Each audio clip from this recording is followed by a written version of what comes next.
morning. My name is Sergeant Daniel Sharp. I work for the Pima County Sheriff's Department, and I supervise the cold case homicide unit. Today we'd like to thank you all for coming. We wanted to give you guys a briefing on a recent update from a cold case homicide that occurred December 18th of 2012. On that date, a road crew who was working in the area of I-10 in Craycroft located skeletal remains of an individual. The Pima County Sheriff's Department homicide unit responded to investigate. During that time, the Office of the Medical Examiner then took custody of the body. Ultimately, it was determined that the individual had died in the manner was homicide. From that point, his identity remained a mystery. Multiple investigative efforts had taken place in an attempt to identify this individual. Those were unsuccessful up until July of 2024. Our cold case homicide detectives, in conjunction with the FBI, had been working tirelessly in an attempt to identify this John Doe. Through forensic genealogy efforts, and again with the support of the FBI, we were ultimately able to identify this individual as Frederick Dale Huddleston. He's a 54-year-old male. At that point, we have been essentially trying to establish a timeline of events leading up to Mr. Huddleston's death. We know that he was last contacted in December of 2008 by law enforcement, and that's really where it stops. At this point, we're again trying to establish who Mr. Huddleston is. We've been working with his family. His family has been notified of this update. And really at this point what we're trying to do is reach out to the public. I'll admit we are behind the curve. We're working on the better part of 12 years now, where really this investigation is sort of just beginning at this point. The first step in any homicide investigation, any investigation really, is who is this person? Who are we dealing with? Well, fortunately we were able to establish that now. We are aware that Mr. Huddleston was experiencing living in homelessness at that time in 2008, which creates somewhat of a hurdle for us in law enforcement when we're trying to establish who he was connected with, things of that nature. Which is why we've asked you to come here today. We're asking the public support to reach out to us with any information that they may have. You know, whether you shared a wash with him, you were letting him couch surf, whatever it may be, we'd like to know that type of information, and again to establish who he was hanging out with, where he was possibly living, in an attempt to sort of build this case from basically ground zero at this point. A little bit of background from Mr. Huddleston as we know it now. We were able to confirm that he sort of drifted from state to state, including Indiana, which we know he was from. From there, in no particular order, he would frequent Florida, Texas, Colorado, and ultimately Arizona, where he was located in December of 2012. Our department would like to pass along a special thanks to the FBI for their assistance. They were a tremendous help in their forensic genealogy efforts, in addition to helping us locate Mr. Huddleston's family and working with them to solidify the DNA and ultimately the identification of Mr. Huddleston. I think that's all I have on Mr. Huddleston. Again, we are just looking for public support on this. We want to know who he is and what his story is so that we can do right by him and do right by his family. In addition to that, the Sheriff's Department would like to announce that we are creating a cold case briefing program where on a monthly basis we're going to be taking cases spanning from, it could be anywhere from the 50s to early 2000s, where we are going to be doing a monthly briefing on the anniversary month of these cases. Those will be published on our department website and department social media. And again, we ask for media support on that to help push that information out. We understand that the older these cases get, the more difficulties arise in solving these cases. In addition to wanting to have a successful prosecution of these individuals that or these suspects in these homicides, we also want to let the families know and the friends know of these victims of these cases that we're not going to forget these cases. They will always remain active. We will always continue to push for justice and to do the right thing for these families. So those can be found on our department social media and department website. You guys will be provided a tab, or an information, a little bit of information as to where to find that and to direct the general public. At that point, I will open it up to any questions that you may have. Yes, ma'am. Mr. Huddleston's case, was that one that you guys picked as, oh, this is solvable, we can do this now, or was that just, oh, this is happening this month, let's take it? So they sort of arise.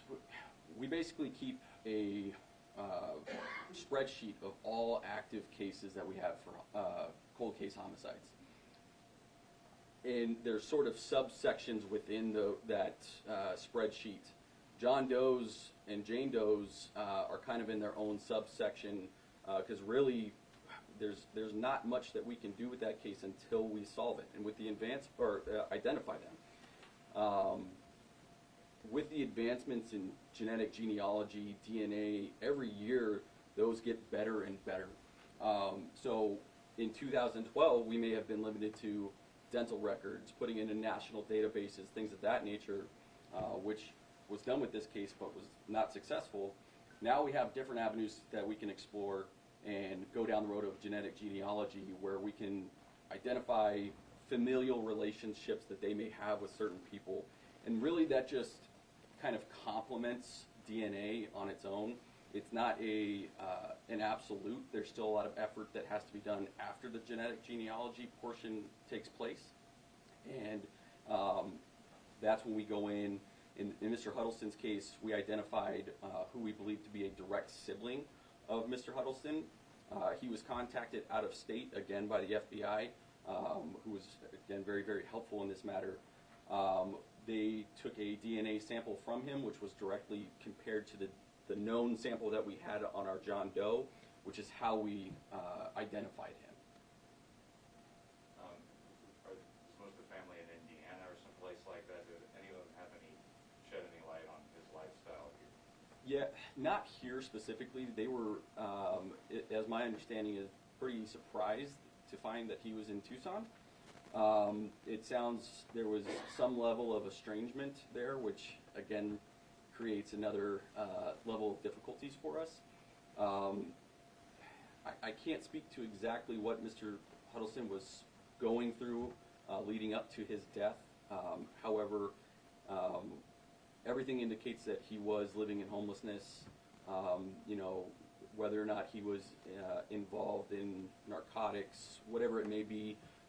I'm not going to speak to that at that point or at this point, but again, that's why we're making this strong push to the public. We want to know who he was involved with, what he was involved with, and essentially trying to establish a lifestyle for Mr. Huddleston so we can seek justice for him. Absolutely. What was the nature of the contact in 2008? I don't know what it was. It could have been as simple as just a traffic stop, a contact on the side of the road. I don't know. But what I can say is that there was not much context to it. It was a very brief contact. And he was homeless then? I believe that is what we are gathering, but again, there really wasn't any case report associated with this incident. So when we're kind of deep diving these cases, not only will we look for narratives associated with a particular individual, you could have a deputy stop out with somebody for walking the wrong way in a crosswalk maybe. If they run that name, that is archived somewhere. So basically what we're doing is we're again working with the FBI to see where Mr. Huddleston his name had been ran through NCIC and in our particular case ACIC. So we know that his name was ran via law enforcement in 2008. We just don't have a lot of context as to why. We have a general area, and that's really all we know at this point. How rare is it to identify a John or Jane Doe in a cold case, especially like this 12 years later? It is particularly, it's more on the rare side, certainly. Again, I hope to see more and more of these identifications as this genetic process continues to evolve and complement DNA. So I'm hoping that this becomes the norm than the alternative. But I will say that this is a big success in our world of cold case homicides. I don't want to make light of the fact that although we've gotten the family some closure, we've identified that, hey, we found your brother. Unfortunately, he was deceased. But the job's really just starting now. We've got a lot of work to do on this case, but this was certainly a big win for the Pima County Sheriff's Department's cold case homicide unit, but there's a lot of work to do still. How many cold cases would you estimate you still have, and do you have a number on unidentified homicides or anything like that? I would say we're upwards of 180. And Is that cold case homicides or cold case? They're kind of a combination of cold case homicides, missing persons that have been missing for a certain amount of time that are presumed dead at this point. Our unit catches a lot of that kind of stuff, and you have to figure, spanning from 1865 to 2024, these will build as we go on. But again, we're really hoping to start reducing that number as the advancements in technology continue to get better. And how many of those would you say are an unidentified victim? I'd have to look to give you an exact number, but I would speculate probably 10-15% of them. I know there's still a lot unknown in terms of timelines, but can you kind of clarify where your investigation stands in terms of if the remains were found in 2012 and at that point, based on this, they were severely deteriorated? Yes. Where do you have an idea of how many years had passed before they were even found? So scientifically we do. We're really not ready to release that particular bit of information just because we're so behind the curve on this case. We're sort of intentionally keeping those cards close to our chests just because we want to ensure that the information that we have basically doesn't get out there to, there's one person out there or several people out there that know exactly when Mr. Huddleston passed. And so we want to keep that information kind of close to us at this point, at this juncture in the investigation, until we learn more about who he is and again, build that kind of timeline of events leading to his death. When you say the nature of the homicide, it just says homicide, I mean, you're talking blunt force trauma? There was significant trauma to his body. Was he ever reported missing? He was not. From what I understand at this point, there was nothing in our national crime database that would suggest that.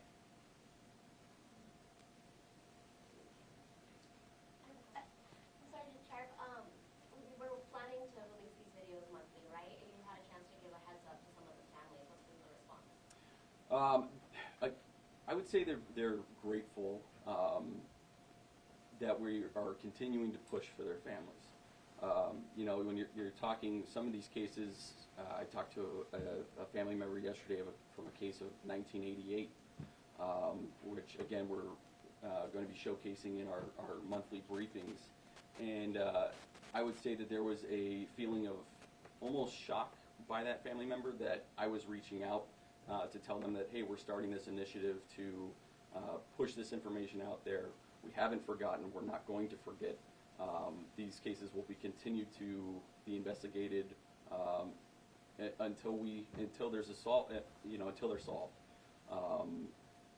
Whether that's tomorrow, 10, 15 years from now, we will continue to push and investigate these cases and do what we can for these family and friends. I have to say, I mean, he was homeless, living there at I-10 in Craycroft.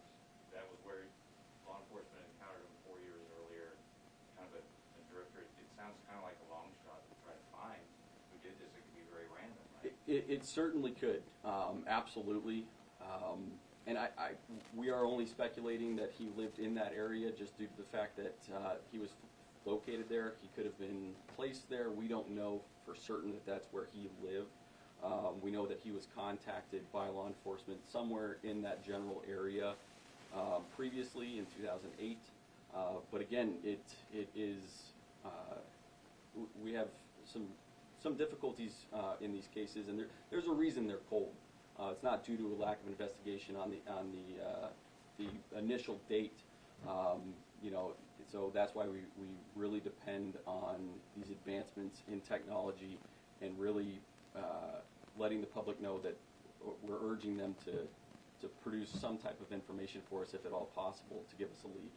You have a driver's license picture or anything of Mr. Halston? We do have a photo. We will be releasing that here before they leave. Released. Oh, it's already released. Okay, perfect. Can you summarize just one more time the push for the community's help, what Certainly. you're asking them, if you could kind of direct your attention to that? Absolutely.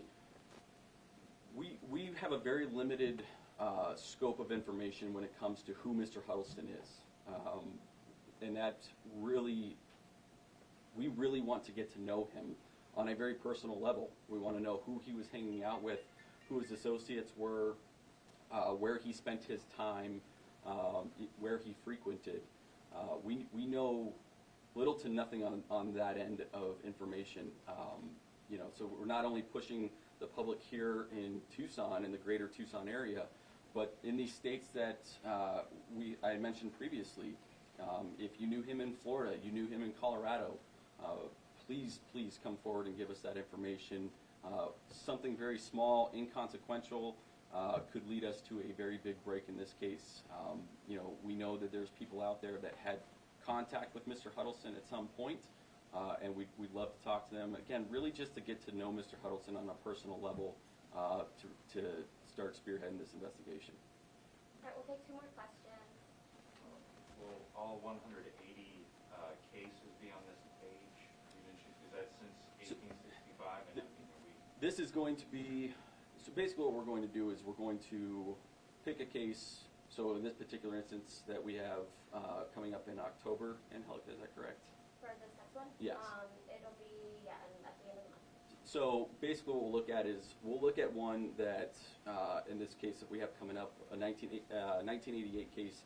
It actually involves a incident where the party went missing in September, was ultimately located deceased in October. So we're taking those anniversary months, selecting one, and we're just going to do this on a monthly basis, just to, in an effort to shed light on these cases.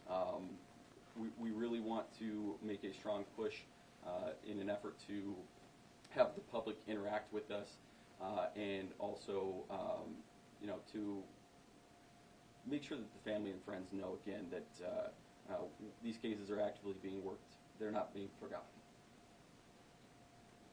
Thank you, Becky. Yep. We also have the sheriff that wanted to say a few words about this new initiative. Do you have any mics on you? No. Come on down.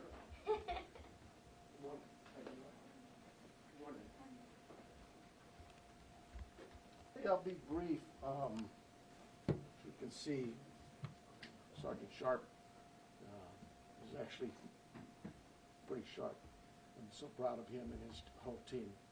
You know, these are some of the toughest cases to solve, and we quickly learned about a month ago just how important it is to be connected with our community, and you are that wire that links us there, right? And so we know we solved 2 cases rather quickly because just something like this, where we were able to come out, talk to you about our needs and what we knew of the case, and then you put it out to the community, and it just generates a lot of interest and a lot of calls. No detail, no fact, no guesswork is deemed as unimportant. You call us, and we'll look at it, and we'll take that information. This is what this program is. This is one case of, I don't know, maybe 180 cases that's been unsolved. And we all know that these cases, homicides particularly, that first 48, 72 hours is critical. And a lot of times there's just not much at those scenes to investigate. So we depend on you to get out there and get that information, share with the public and the community, and maybe generate that one call where somebody remembers seeing something, hearing something, just knows something. Mr. Huddleston's a really difficult case. Using genetics that we know exist in today's world of technology helps us get there, but there's more needed. And so that's really what this whole program is about, is let's put our cases out there. Somebody out there might know something, and that's what we're hoping for.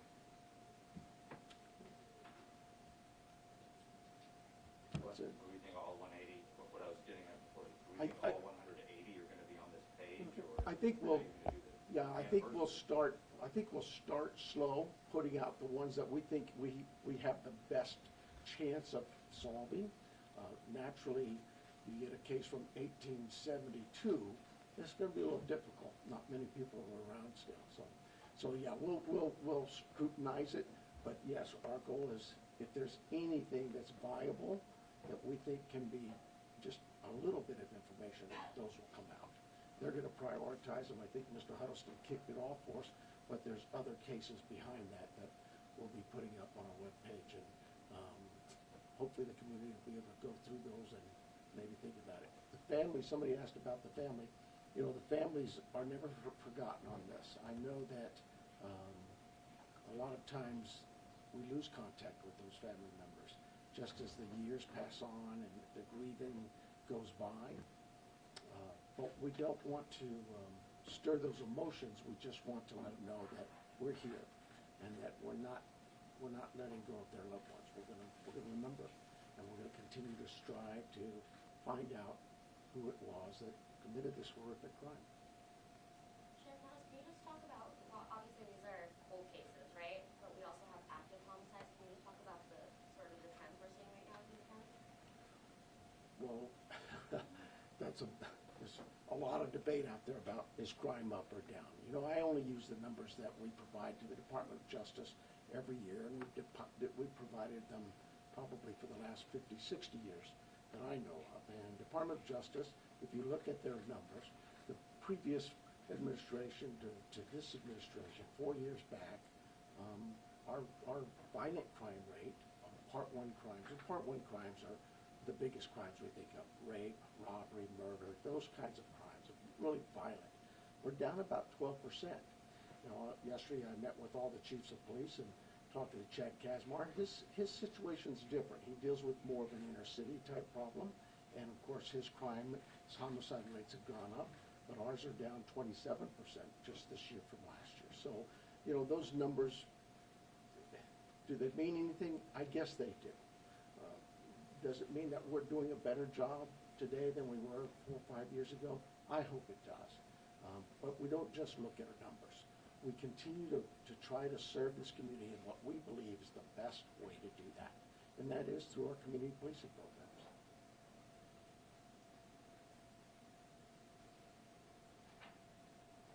I guess, let me say this. You know, there's a lot of talk about the deputies in the field, and you know, that's valid. Those young men and women every day come into work and answer those calls for service. They're critical to us.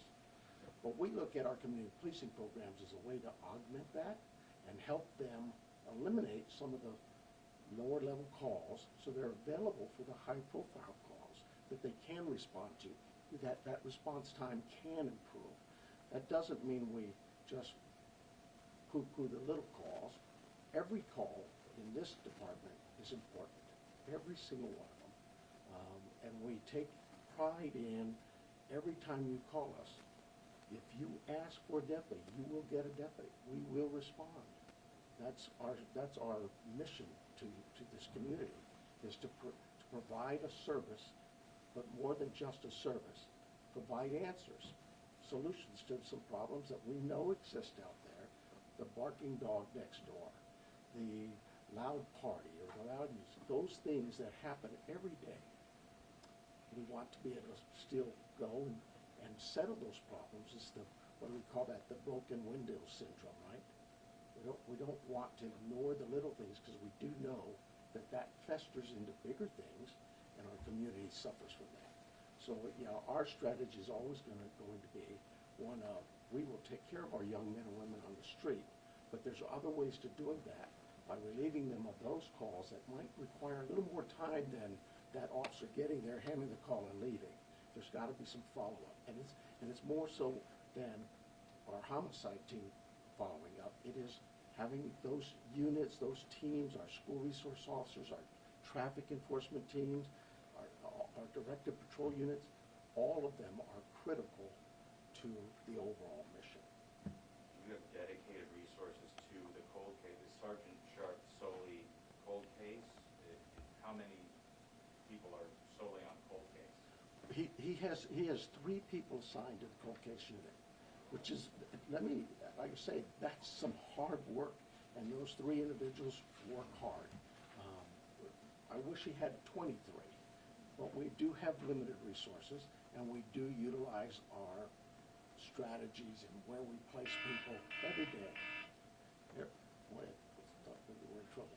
Fire alarm. No, we look at every day our strategies and our resources. There's always this argument about, well, this district doesn't have enough, or that district doesn't have enough, or this homicide or burglary. We hear that, we know it, but we constantly recruit and train and get people prepared and put them in the best positions that we believe, utilizing those resources where we can be successful. The best example I can give you, when I came here, they had 10 people assigned to doing rural patrol from the Santa Fe station. And I just thought that they're assigned out here in 3 Points, where we know the population over the previous 10 years had shrunk 7.5%, yet I had 2 people assigned to an area of Vail, which grew at 19.5%.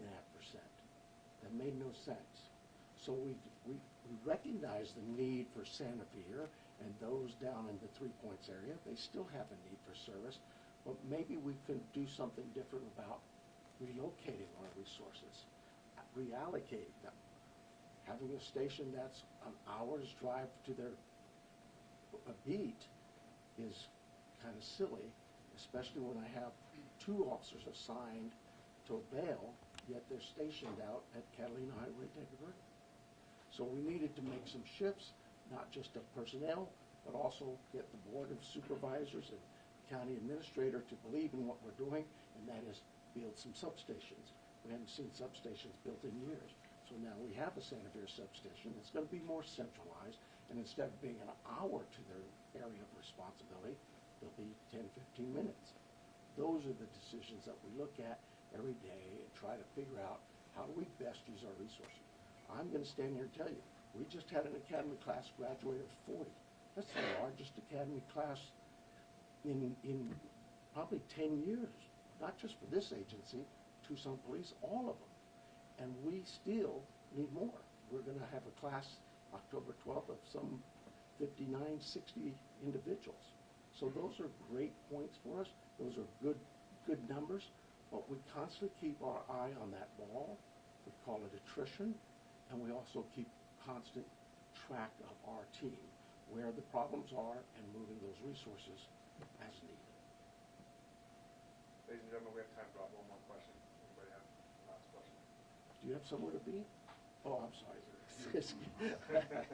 These guys keep me on a clock. I really don't want this to be about me. I think that Sergeant Sharp here gave you a lot to run with, so I really hope that you can help us get that word out and maybe stir.